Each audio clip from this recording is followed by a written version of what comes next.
You guys are giving up on your leads way too easily. Guys, the rule of thumb is 3 follow-ups per day. So the rule is as follows. A lead comes in, you try to call them in less than 3 minutes. They don't answer, you double dial. They don't answer, you leave a text, you leave a voicemail, and then you email them.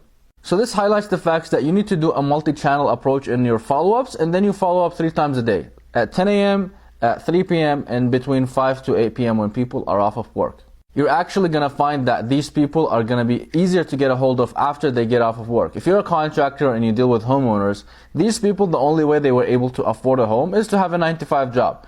And if they have a 9-to-5 job, they're probably busy at the job. They cannot talk to you whenever you're trying to call them a good amount of the time. And it's very important to do all of those because one of those ways will help you get a hold of them. Like for example, yesterday one of my painters had a lead come in and they called them and it turned out to be a wrong number. But then he sent out an email and it turns out the guy entered the wrong number. Like there was one number that he switched by mistake, and then he was able to get a hold of somebody that wanted a full interior quote. So for that first week, you're going to follow up with them 3 times a day. And this means all the new leads that are coming in and all the past leads that came in that you didn't get a hold of.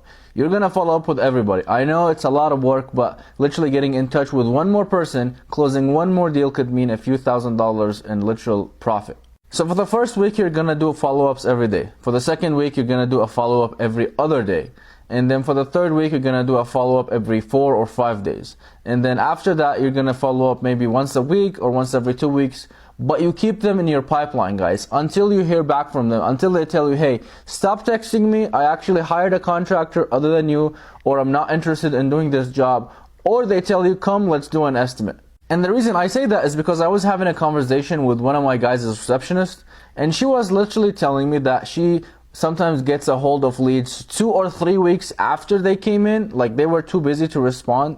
But then they ended up booking into an estimate and actually closing. And this is for roof replacements, so profit can be anywhere between 3 to 5K. So I know it's hard. I know a lot of times you want to give up on the lead. You're like, hey, I called them 3 times and they didn't answer. Guys, 3 times is not enough. Like after 1 week, you should have tried contacting them 21 times per lead. 21 times.